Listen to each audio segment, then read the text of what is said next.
Hello and welcome to my channel. आंनि चेनेलाव बयखौबो गिबियावनो बरायबाय दिनै क्लास 10 नि मेथ्सनि सोंनाय बिदां 3.5 नि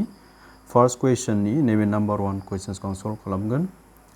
सिगांनि भिडिअ'आव नोंसोरनो सोंनाय बिदां 3.4 आव जेसेबां क्वेश्चन्सफोर दंमोन बे गासैखौ आं सल्व खालामनानै होजोबबाय। जुदि नोंसोर नायनोबा नैबे खनानि आइ बटनाव थांनानै नाय। लोगोसे चैप्टार 8 निफ्राय आङो सोंनाय बिदां 8.1 आव जेसेबां क्वेश्चन्स दंमोन बे गासैखौ आं सल्व खालामनानै होजोबबाय। जुदि नोंसोर नायनोब्ला बे भिडिअ'नि डिसक्रिपशननि गाहायाव लिंक मोनगोन। आरो दायो 8.2 निबो आं बानायगासिनो दङ। नोंसोर 8.2 नि माखासे क्वेश्चन्सफोरनि सल्व खालामनायखौ नायोब्ला नैबे खनानि आइ बाटनाव थांनानै नायनो हागोन। होमब्ला नम्बर 1 क्वेश्चन्सआव मा सोंदों? गिबियावनो आं बर' मिडियामनि क्वेश्चन्सखौ फरायगोन, बिनि उनावहाय आङो इंलिश मिडियामनि क्वेश्चन्सखौ फरायगोन। होमबा नायग्रो बर' मिडियामनि क्वेश्चन्सखौ। गाहायाव होनाय माबे हांखोआरि समानथाय जराफ्रा एखुथा मावफुंथाय थाया एबा जोबथानाय गैयै गोबां मावफुंथाय दं? बेवहाय मोनथाम बाथ्रा सोंदों। एखुथा मावफुंथाय माला दंना गैया आरो मावफुंथाय थागोन ना थाया आरो मोनसेया जाबाय जोबथानाय गैयै गोबां मावफुंथाय दं। बेवहाय होनाय समानथायफोरनि मादाव बबेया एखुथा मावफुंथाय दं, बबेया मावफुंथाय थाया, बबेया जोबथानाय गैयै गोबां मावफुंथाय दं? मोनसे एखुथा मावफुंथाय थानायनि बेलायाव बेखौ दानख'व सानजाब आदब बाहायनानै दिहुन। होमबा जोङो दानख'व सानजाब आदब बाहायनानै दिहुननांगौ जुदि एखुथा मावफुंथाय थायोब्ला। स' आं सिगांनि बे चैप्टारनिनो सोंनाय बिदां 3.2, 3.3 फोराव नोंसोरनो फोरोंबोदोंमोन जे माला एखुथा मावफुंथाय थायो, माला मावफुंथाय थाया आरो माला जोबथानाय गैयै गोबां मावफुंथाय थायो। बेफोरखौ नोंसोरो सिगांनि भिडिअ'खौ नायदोंब्ला नोंसोर बुजिखागोन। जुदि नायाखैब्लाबो नायलांबाय था, होमब्लानो नोंसोर आरामसे बुजिलांगोन। स' जों गिबियावनो दायो इंलिश मिडियाम कुइसन्सखौ नायना लाग्रोनि। स' बे जाहैबाय English मिडियामनि कुइसन्स। Which of the following pairs of linear equations has unique solutions, no solution or infinitely many solutions? In case there is a unique solution, find it by using cross multiplication method. So cross multiplication method बाहायनानै जोङो मा खालामनांगौनो? जुदि unique solution थायोब्ला जोङो solve खालामनांगौ। होमबा नाय नोंसोरो सिगांनि बुकआवहाय मोनब्रै कुइसन्सल' दंमोन, माने नैबेसिमल' दंमोन। दायो बे गोदान बिजाब, ओंखायनो कुइसन्सआ बारायदेरबाय। जायखिजाया आं बानायगोन, नोंसोरो भिडिअखौल' मोजां जोबजासिम नायलांबाय थाबानो बुजिलांगोन होननानै आं सानो। होमबा बिनि सिगां नोंसोरनो मोनसे फर्मुला खिन्थाग्रोनि, बे फर्मुलाखौ नायना लाग्रो। बे फर्मुलायानो जाहैबाय नैबे नोंसोरनि बिजाबावनो दं बियो। नोंसोर बेखौ गोसोआव लाखिनो हानांगोन, माने गोसोआव थानांगोन, होमब्लासो नोंसोरो कुइसन्सखौ बुजिगोन। नैबे मोनथाम कन्डिशन, बे जाबाय 1, 2, 3 होनाय दं बेवहाय। बे मोनथाम कन्डिशना नैबे बे मोनथाम कन्डिशनखौ नोंसोर गोसोआव लाखिनो हानांगोन। बे मोनथाम कन्डिशनखौ गोसोआव लाखिनो हायोब्लानो माला जोंहा एखुथा मावफुंथाय थायो, माला गोबां मावफुंथाय थायो, माला मावफुंथाय थाया, बे बाथ्राखौ नोंसोरो बुजिगोन आरो। अके, बेखौनो आं बाहायगोन, बे फर्मुलाखौनो बाहायगोन दायो, नायलांबाय था। स' गिबियावनो नों नैबे बाथ्राखौ लिरनांगोन। मा बाथ्रा? बे बाथ्रायानो जाहैबाय होनाय समानथायफ्रा, डेट इज गिभेन इकुवेशन्स आर। बा होनाय समानथायफ्रा मा? लिरना लाबानो जाबाय x - 3 - 3 = 0 आरो मोनसेया जाबाय 3x - 9y - 2 = 0। अके, बेखौ नाम्बार 1 समानथाय होनसै आङो, बेखौ नाम्बार 2 समानथाय होनसै। दानिया नों मा खालामदो? जोंहा गिबियावनो सोंदोंमोन ना एखुथा मावफुंथाय दं ना गैया, मावफुंथाय थागोन ना थाया, जोबथानाय गैयै गोबां मावफुंथाय दं ना गैया। बेखौ जोङो मिन्थिनो थाखाय ABC माने A1 B1 C1 A2 B2 C2 जों बेखौ मिन्थिग्रोनांगोन। माने जोङो नैबावहाय समानथाय 1 आरो समानथाय 2 खौ नैबे मोननै समानथायजों जोङो रुजुगोन। बा रुजुयोब्ला नाय, x जों थाफानाया मा जायो? A1 जायो, y जों थाफानाया B1 जायो, हारसिं थानाया मा जायो? C1। x जों थाफानाया A2 B2 आरो C2 जायो। होमबा नैबे फार्स्ट x जों थाफानायखौ जों A1 लागोन, सेकेन्ड y जों थाफानायखौ जों फार्स्ट y थाफानायजों बेखौ जों B1 लागोन, हारसिं थानायखौ जों C1 लागोन। बिनिखौ मा लागोन? A2 B2 C2 माने A1 B1 C1 आरो बिनिफ्राय A2 B2 C2। बा बेवहाय A1 आ B1 आ C1, B1 B1 C1 आ समानथाय 1 निफ्राय जागोन दे, गोसोआव लाखि। होमबा x जों थाफानाया सोर? 1 जेबो गैया, माने 1 दंफायो नालाय। होमबा y जों थाफानाया सोर? -3। माइनास बा माइनास लिरबानो जाबाय, प्लास बा प्लास। होमबा हारसिं थानाया मा? y जोंबो गैयै, x जोंबो गैया, -3। अके, समानथाय 2 निखौ जोङो A2 B2 आरो C2 लागोन। A2 आ x जों थाफानाया जागोन, B2 आ सोर जागोन? -9, हारसिं थानाया C2 जागोन, -2। अके, दानिया जों बिनिफ्राय मा खालामगोन? आं दहायनि फर्मुला खिन्थानाय मोनथाम बे फर्मुलाखौ जोङो मोननो थाखाय बबे मोनसेयाव दं बेखौ दिहुननो थाखाय जों नैबेखौ बानायगोन। गोसोआव लाखि A1 / A2। A1 by A2 माने मा होननाय जाखो A1 नि जायगायाव जों मा लिरनो हायो 1 A2 नि जायगायाव जों मा लिरनो हायो 3 थारमाने A1 by A2 आ माखौ होननाय जादों 1 by 3 खौ होनना बुंनाय जादों ओके B1 by B2 आ माखौ होननाय जादों -3 by B2 आ बेसे -9 B1 नि जायगायाव -3 फज'नो हायो B2 नि जायगायाव -9 फज'नो हायो नालाय B1 by B2 माने -3 by -9 माइनासजों माइनास दाननो हायो नोङो 3 आथ' 9 खौ राननो हायो 3 आ 9 खौ रानबा बेसे थायो 3 बा गोजौआव जेबो गैला माने 1 थाबाय होमबा मा मोनखो 1 by 3 C1 by C2 दिहुननि C1 by C2 C1 by C2 नायोब्ला नुबाय जे C1 आ -3 C2 आ -2 गोजौआवबो गाहायावबो मोनसे मोनसे माइनास दं माइनास माइनास गैला दानजाबाय होमबा मा थाखो आल्टिमेटलि नोंहा 3 by 2 थाबाय जों बेखौ दाननो हाया 3 आ 2 खौ ग्रुप राननो हाया बाट जों बिखौ माबा मोनसे अनजिमाजोंबो ग्रुप राननो हाया ओंखायनो बावनो दोनदो बेखौ होमबा नोंहा मा नुबाय therefore A1 by A2 equal B1 by B2 नंगौना नङा नाय A1 by A2 नि मानजों B1 by B2 नि मानजों समान समान नङा होमबा बेबो 1 by 3 बेबो 1 by 3 नाथाय सोरजों समान नङा C1 by C2 नि मानजों समान नङा होमबा नोंहा नैबे कन्डिशनाव दं दे A1 by A2 equal B1 by B2 not equal to C1 by C2 जेब्ला बेबायदि जायो अब्ला जोंहा मा गैयानो मावफुंथाय गैया जायोनो ओके आं इंलिश मिडियामनिखौबो खिन्थानि नाय जोंहा दायो नैबेयाव दं दै A1 by A2 समान B1 by B2 not equal C1 by C2 बेबायदि जायोब्ला जोंहा मा जायो नो सल्युशन माने मावफुंथाय गैया ओके ओमफ्रायनो जोङो लास्टआव मा लिरगोन नैबे समानथाय 1 आरो समानथाय 2 निफ्राय जोङो माने x आरो y नि मानखौ दिहुननो हाया बेखौ होननाय जादों माने therefore होनाय समानथाय जरानि मोनसेबो मावफुंथाय गैया होननानै जोङो लिरनांसिगोन आरो so there is no solution for the given equations okay होमबा जोंहा समानथाय जरानि मोनसेबो मावफुंथाय गैया माने जों नैबे समानथाय मोननैनिफ्राय जों x आरो y नि मान दिहुननो हाया बेखौ होननाय जादों जुदि समानथाय जरानि मोनसेबो मावफुंथाय गैयाबा जों बेखौ x आरो y नि मान दिहुननो हाया नालाय जों बेखौ दानख' सानजा बादब बाहायनानैबो जों मा खालामनो हानाय नङा मावफुंथाय दिहुननो हानाय नङा आरो नोंसिनि बुकआव मा होनदोंमोन एखुदा मावफुंथाय थानायनि बेलायावसो दानख' सानजा बादब बाहायनानै दिहुनना बुंदोंमोन दाथ' जोंहा एखुदा मावफुंथायाव गैया बियो बहा दङ नैबे मावफुंथाय गैया होननायावसो दङ ओके ओंखायनो जों बेखौ दानख' सानजा बादब बाहायनानै दिहुननो गोनांथि गैला आरो बुजिबायना नांगौ नोंसोरो इंलिश मिडियामनियावबो बिदिनो दङ सेम बेखौनो बुंनाय जादों नोंसोरो इउनिक सल्युशन थाबाल'सो दिहुननो होदों इंलिश मिडियामावबो नाय नोंसोरो इउनिक सल्युशन थाबाल'सो find it by using cross multiplication in case there is a unique solution होनना बुङो नैबे बाथ्राया स' बिनि एन्सारा बेयावनो जोब्बाय दानिया जों नाम्बार 2 खौ सल्भ खालामसै नाम्बार 2 आव दङ नैबे नायना ला कुइसन्सखौ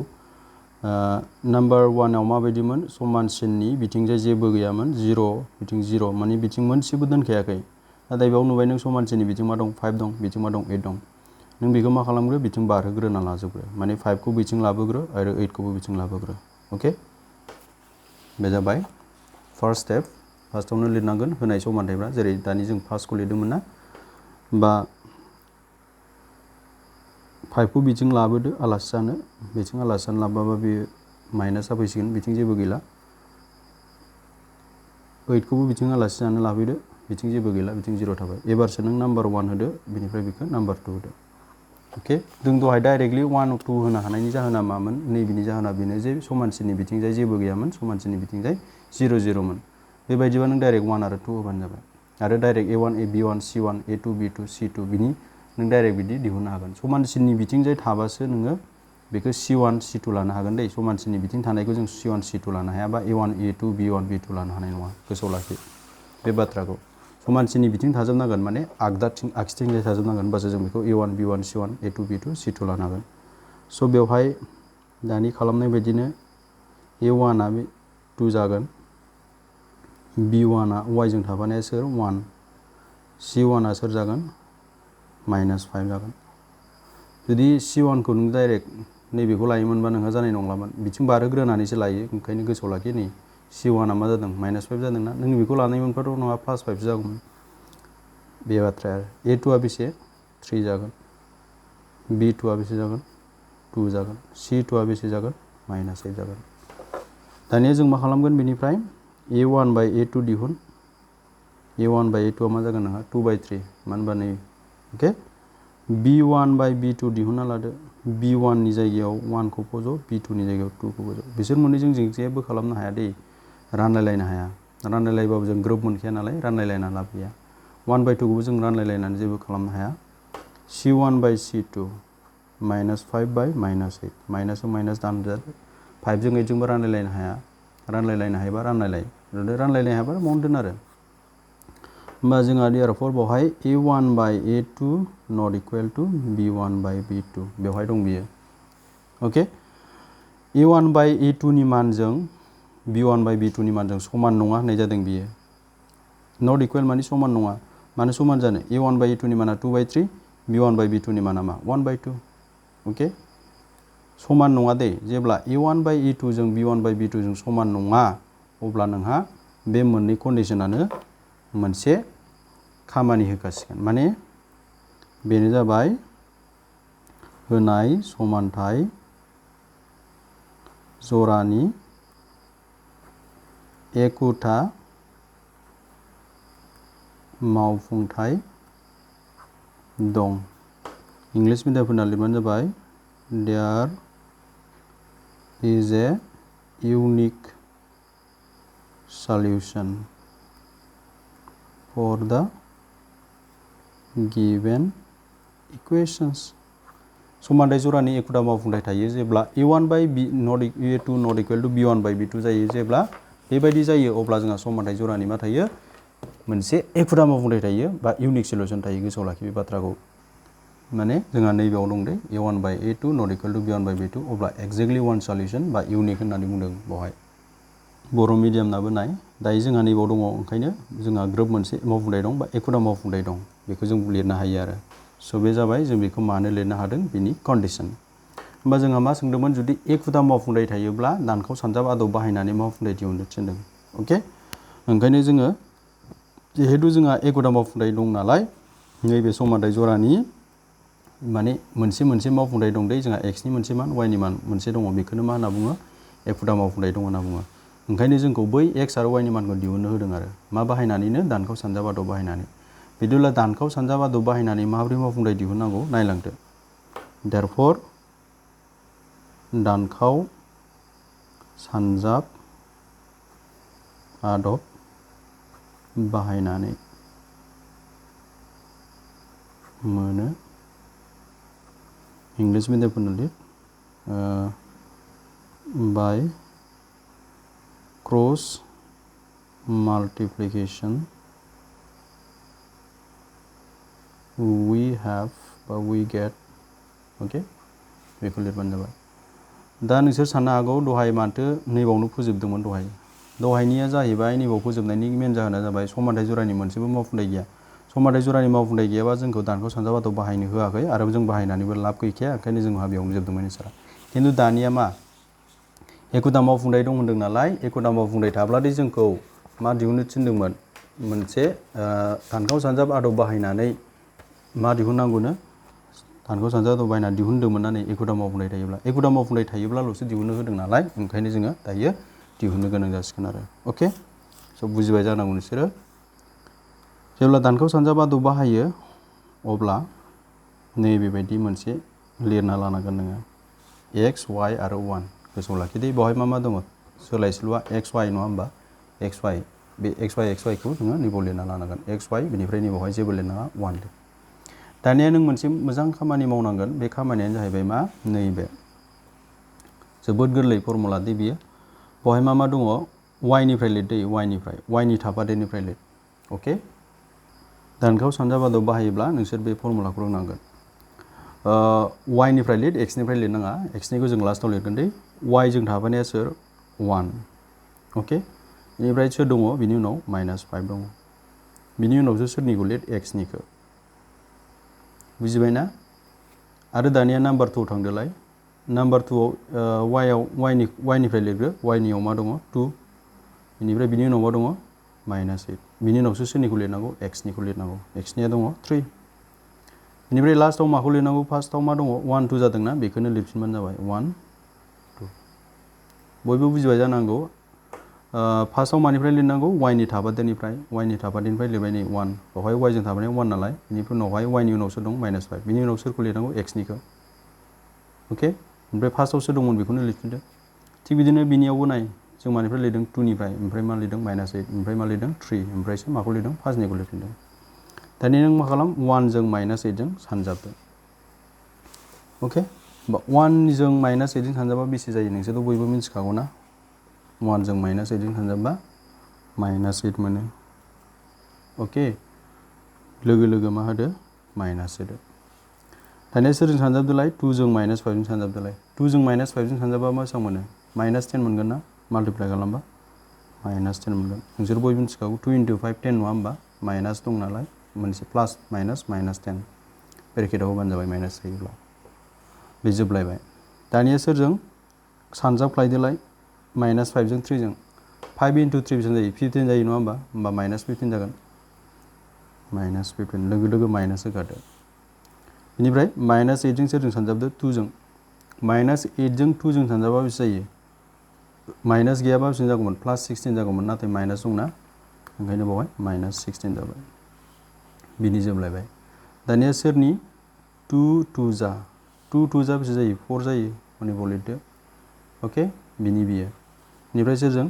3 जों 1 जों 3 × 1 3 +3 नालाय जों बेखौ ब्रेकेटाव लिरना बुजिबाय जानांगौ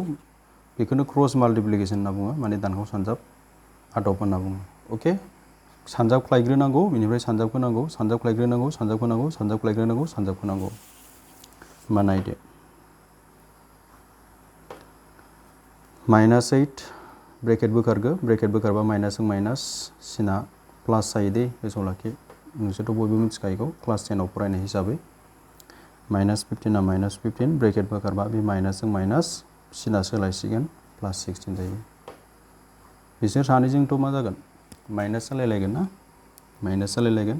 4 निफ्राय 3 खौ माइनास खालामबा बेसे थायो 1 होमबा नाय बिसोर सानैजों मा जागोन बेयो मा होननाय जादों माइनासआ 8टा प्लासआ 10टा होमबा गारहरलायबा मा जागोन बुलायलायबा प्लासआ मोननै थादेरगोन मोननै बारा +10 आ -8नि बेसेबां बारा मोननै बारा नङा होमबा बे मोननै बाराया थालांगोन माने माइनास जालायलायगोन आरो बिसोर सानैजोंबो सोर देरसिन 16आ बेसेबां देरसिन 1 देरसिन ना होमबा बाव 1 थागोन माने बिसोर बिनिफ्राय बेखौ माइनास खालामबाय आरो बा 1 जों 1 खौ डिभाइड खालामबा रानोब्लाथ' नों 1 खौनो मोनगोन ना बेबायदि दानिया बे माने जादों बाव समानसिन नुदोंना नोंसोरो x/2 = y/1 = 1 बे मा होननाय जादों मिथिगौ ना बे x/2 आ y/1 जों समान आरो y/1 आ सोरजों समान 1 जों समान आरो माबो होननाय जादों x/2 आ 1 जोंबो समान y/1 जोंबो समान y/1 आबो 1 जोंबो समान सोरजोंबो समान x/2 माने बिसोर गासिबो समान समान गोजा ओंखायनो जों मा लिरनो हायो therefore x/2 = जों 1 लिरनो हायो जिहेतु x/2 जों 1 जों समान नालाय अके आरो जों मा लिरनो हायो y/1 जोंबो नैबेबायदि थख' थख' लिरनो हायो अके x/2 जों 1 जों समान लिरनो हायो y/1 जोंबो 1 जों समान लिरनो हायो आलादा आलादाबो लिरनो हायो बियो माखौनो बुंफिननाय जादों नैबे बाथ्राखौनो बुंफिननाय जादों x/2 आबो 1 जों समानब्ला y/1 आबो जुदि 1 जों समानब्ला होमबा बिसोर मोनथामबो समान नङा होमबा बेखौनो बुंनाय जादों माने जों बेखौ सिफायनानै बेबायदि लिरबाय आरो x/2 खौ 1 जों समान लिरबाय y/1 खौबो 1 जों समान लिरबाय अके होमबा दानिया नायदो आंनि बाव लिरनोसै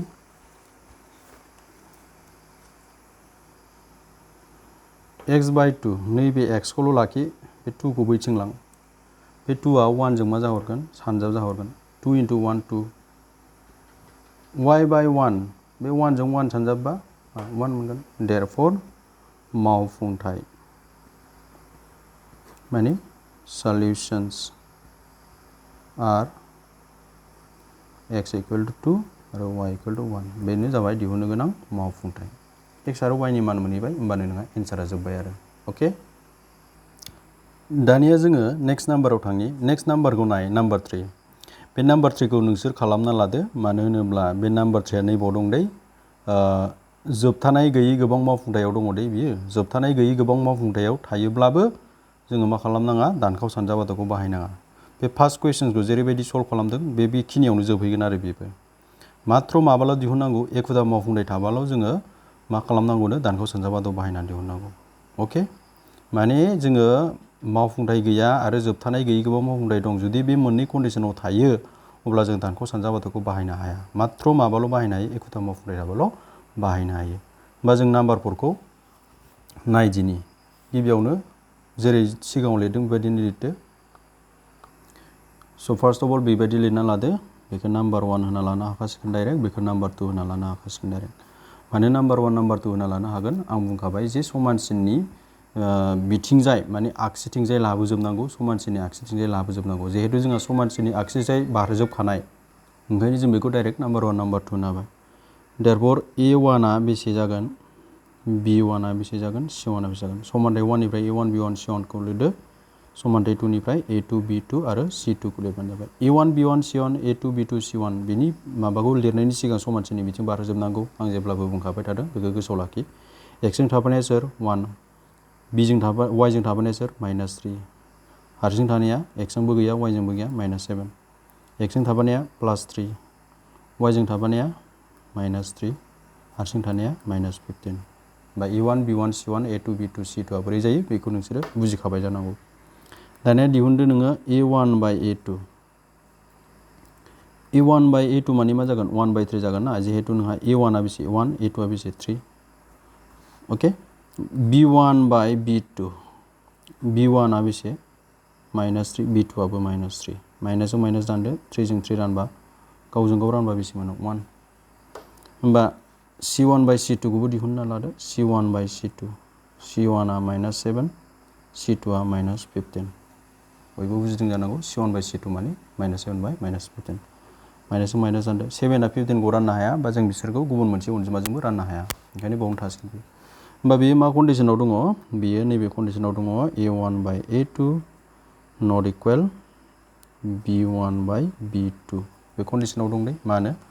A1 by A2 नि माना नोंहा 1/3 B1 by B2 नि माना 1 1/3 जों 1 जोंथ' समान नङाना माने 1 by A2 जों B1 by B2 जों समान नङा नोंहा बे कन्डिशनाव दङ ओंखायनो नों मा लिरनांसिगोन देयरफर मा दङ गुसुङै लिरबाबो जागोन एखुथा मावफुंथाय दं their is a unique solution okay एखुथा मावफुंथाय दं एखुथा मावफुंथाय थायोब्ला दानखाव सानजाबादाव बाहायदो जुदि एखुथा मावफुंथाय गैयाब्ला दानखाव सानजाबादावखौ बाहायनो हाया जोंहा बेयावनो जोबसिगौमोन आरो जुदि एखुथा मावफुंथाय गैया होनना बुंनायमोनब्ला माने जोबथानाय गैयै आरो मावफुंथाय गैया होननायमोनब्ला जिहेतु जोंहा एखुथा मावफुंथाय दं नालाय दानखाव सानजाबादाव बाहायनांसिगोन देयरफर दानखाव सानजाब आदब बाहायनानै applying cross multiplication आं नोंसोरनि मोनसे बाथ्रा खिन्थाखानि नोंसोरो गोसोआव लाखि जुदि एग्जामाव नैबेखौ सोङा जेनेबा मावफुंथाय दंना गैया जोबथानाय गैयै मावफुंथाय दंना गैया एखुथा मावफुंथाय दंना गैया जुदि बेखौ सोङा डाइरेक्ट नोंखौ जुदि दानखाव सानजाबादाव बाहायनानै दिहुन होननानै बुङोब्ला नोंसोरो नै बिनिफ्राय डाइरेक्ट लिरबानो जाबाय दानखाव सानजाबादाव बाहायनानै बिनिफ्राय दै बेखिनिखौ नांनाय नङा आं बुंखायो बेखौ नांनाय नङा बेखौ नांनाय नङा बेखौ नांनाय नङा नैबे बे A1 B1 A1 नैबेनिफ्राय नै बिसिमखौ नांनाय नङा दै बिसिमखौ नांनाय नङा जास्ट नोङो मा लिरदो होनाय समानथायफ्रा होनना लिरदो बेनिफ्राय नोङो डाइरेक्ट मा लिरदो दानखाव सानजाबादाव बाहायनानै होनना लिरदो जुदि जेबो बुङाखैब्ला एखुथा मावफुंथाय दंना गैया जोबथानाय गैयै मावफुंथाय दंना गैया बिदि सोङाखैब्ला आरो अके बुजिबाय जानांगौ नोंसोर आं मा बुंनो सानदों होमबा दानखाव सानजाबादाव बाहायनाय लोगो लोगो नोंहा बावहाय X बावहाय मा लिरनांगोन Y बावहाय मा लिरनांगोन 1 नाथाय बे सानफ्रामबो जागोन बेखौबो दासान नोंसोरो X Y आनो जाबाय थागोन बेखौबो दासान मालाबा सोलायनो हागौ नैबाव जुदि X दङब्लासो बाव Y दङब्लासो नों XY लिरगोन जुदि बेवहाय ए बी थायोब्ला बा इउ भि थायोब्ला नों बाव मा लिरनांगोन इउ बिनि जायगायाव मा लिरनांगोन भि लिरनांगोन बुजिबायना अके दानिया जोंनो नैबेखौ नांसिगौ जों मानिफ्राय लिरनांगौनो वाइनिफ्राय वाइआव मा दङ -3 बेनिफ्राय वाइनि उनावसो दङ -7 बेनि उनाव सोरनिखौ लिरनांगौ एक्सनिया सोर थाबादेरा 1 बिनि उनावहाय -3 सिगां जाना दंमोन -3 खौ लिरफिनदो वाइनिफ्राय लिर जेब्लाबो समानथाय 1 आरो समानथाय 2 निफ्राय लिरदों दे बेखौ वाइनिया बेसे -3 बिनि उनावसो दङ -15 बिनि उनाव सोरखौ लिरनांगौ एक्सनिया सोर 3 वाइनि हारसिं थानायनि एक्सनि बेनिफ्राय फार्स्टआव मा दङ -3 दं बेखौ लिरफिनदो अके बेनिफ्रायसो जोंहा नैबाव फैगोन सिगाङावनो जों बेजों सानजाबनांगोन -3 जों -15 जों -3 जों -15 जों सानजाबोब्ला माल्टिप्लाइ खालामोब्ला +45 मोनो दे गोसोआव लाखि माइनासजों माइनास प्लास जायो लोगो लोगो माइनासो आन्डारस्टुड सानजाबखोदो दानिया माइनासजों माइनास सानजाबखोबा मा जायो प्लास माइनासजों माइनास सानजाबब्ला प्लास जागोन 3 × 7 +21 मोनगोन +21 बा डाइरेक्ट फज' अके जुदि माइनास बा ब्रेकेट होननानै फज' 7 जों 3 जों सानजाबदोलाय -7 जों 3 जों सानजाबबा नोंहा -21 मोनगोन लोगो लोगो माइनास -15 जों 1 जों -15 जों 1 जोंब्लालाय नोंहा मा मोनगोन -15 ओंखायनो ब्रेकेटाव होदो बुजिबायना सानजाबनायखौ नोंसोर रोंखानांगोन दे क्लास 10 स्टुडेन्ट हिसाबै नङाबा नोंसोरो क्लास 10 आव फरायनो समायनाय नङा होननानै बुंजायो 1 जों -3 जों मा जागोन -3 जागोन लोगो लोगो माइनास होदो 3 जों -3 जोंबा मा जायो -9 जायोना अके बेखौ जोङो मानिफ्राय मोन्दों नैबेखौ नैबेनिफ्राय मोन्दों आरो माबोरै लिरनांगौ खनसे भिडिअखौ बोना नायफिनबानो जाबाय बुजियाखैब्ला इमप्लाइज बिसोर सानैजों बुलायलायगोन माने 45 निफ्राय 21 खौ जोङो गारहरनांगोन 45 निफ्राय 21 खौ गारहरबा बेसे थागोन कनसोलेसननिफ्राय इकुवेसन थांबा बेसे थागोन 24 थागोन ना अके बेनिफ्राय बिसोर सानैजों मा जागोन नैबेखौ खामानिखौ मावग्रो ब्रेकेटनि खामानिखौ माइनासजों माइनास प्लास बेयावबो बिदिनो जागोन माइनासजों माइनास प्लास x/24 बिसोर सानैजोंबो बुलायलायगोन माने 21 निफ्राय 15 जना थांगोन 21 निफ्राय 15 जना थाङोब्ला जोंहा साबेसे थागोन 6 जन थागोन माइनासआ 6 जन थागोन बिसोर सानैजोंबो बुलायलायगोन माने 9 निफ्राय 3 खौ गारहर साथाम गारहरबा बेसे थागोन 6 अके स' दानिया आं मा बुंदोंमोन बिनिजों बेखौ समान लिरनो हायो बेजोंबो बेखौ समान लिरनो हायो माने बिसोर गासैबो समानखा नालाय बेखौ नों बेजों समान लिरनो हायो बेखौबो बेजों समान लिरनो हायो बिदि लिरबाबो बेखौनो बुंनाय जादों आरो आं दहाय बुंनाय बायदि बियो बेजोंबो समान नालाय बेखौ जों बेजों समान लिरनोबो हायो बेखौबो बेजोंबो समान लिरनो हायो अके आन्डारस्टुड अके आं नैबाव लिरनोसै देयरफर जों मा लिरनो हायो x/24 = 1/6 बेजों बेखौ आरो y/-6 = 1/6 बेजोंबो बेखौ लिरबाय बेजोंबो बेखौ लिरबाय बियो माखौनो होनाय जादों मिथिबायना नै बेखौनो होनाय जाफिनदों बिसोर मोनथामबो समान बेखौनो होनाय जादों होमबा जोंनो सोरनि मान नांगौ एक्सनि 24 खौ नों बिथिं लाङोबा मा जागोन सानजाब जाहैगोन ना रानना जाना थानाया सानजाब जायो माने 24 जों 1 जों सानजाब जाबा 24 आनो जागोन थिग बिदिनो बावबो बे -6आ 1 जों सानजाब जाहरबा मा जागोन -6 आनो जाहैगोन ना गाहायाव मा दंखायो 6 आन्डारस्टुड -6 जों 1 जों सानजाबा -6 मोनो गाहायाव 6 दंखायो 6 जों 24 खौ रानबा 4 मोनो 6 जों 6 रानलायलायदो होमबा x = मा मोनखो 4 आरो y = मा मोनखो -1 मानो -1 थालांदों बावहाय 6 जों 6 रानबा 1 नङा होमबा आरो मा थालांखो नोंहा -1 होमबा नों दिहुननो गोनां एन्सारखौ मोनबाय देयरफर मावफुंथाया x = 4 आरो y = -1 इंलिश मिडियाम होना लिरबानो जाबाय सल्युशंस आर अके स' एन्सारा बेखिनियानो आरो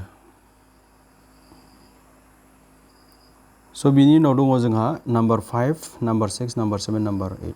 आं नोंथांमोनखौ खावलायनो सानो नोंथांमोना नाम्बार 5 आरो नाम्बार 6 खौबो बेबायदिनो खालामना ला जास्ट नोंसोरो नैबेखौ गोरा मोननो हागौ नाम्बार 7 आरो नाम्बार 8 खौ नाथाय नाम्बार 7 आरो नाम्बार 8 आबो गोरा नङा आं बेखौ नोंसोरनो नाम्बार 7 नाम्बार 8आथ' जोबोद ओरैबायदि गोरलैनि बेफोरखौ जेरै बानायदों बेबायदिनो नाम्बार 7खौल' एसे गोरा मोननो हागौ नोंसोरो नाथाय नाम्बार 7आबो गोरा नङा नोंसोरखौ आं जेब्ला नैबेखौ फोरोङो एक्सारसाइज 3.6खौ अब्ला नोंसोरो गोरलै मोनगोन नैबे एक्सारसाइज 3.6खौ आं जेब्ला नोंसोरनो फोरोंगोन अब्लानो नोंसोरो नैबे नाम्बार 7खौ आरामसे सल्भ खालामनो हागोन ओंखायनो आं बे गासैखौबो सल्भ खालामब्ला नाम्बार 5 नाम्बार 6 नाम्बार 8 बिसोर एखेखा सिगांखौ जेरै खालामदों बेबायदिनो नाम्बार 7आ 3.6खौ बोरै खालामो बेजों एखे जागोन जास्ट बानायनायाल' एसे बेलेग जागोन होमबाबो एखेयानो माबायदि बानायनांगौ नोंसोर बेखौ मिथिखागोन नाम्बार 3.6खौ आं जेब्ला खालामो ओंखायनो आं बे माखासेखौ बानायला उननि भिडिअ आं नोंसोरनो नैबे नाम्बार 2निफ्राय बानायगोन बेनि थाखायनो आंनि बे भिडिअखौ नोंथांमोना नायबाय थानो थाखाय जुदि चेनेलखौ दासिमबो साबस्क्राइब खालामाखैबा चेनेलखौ साबस्क्राइब खालामना ला आरो बेल आइकनखौ थुनानै हो जाहाथे लेटेस्ट आपडेट मोनबाय थायो आंनि भिडिअखौ नायनायनि थाखाय नोंथांमोनजों जोबोद साबायखर थाबाय उननि भिडिअआव लोगो मोनगोन होननानै मिजिंथिबाय गोजोन्थों।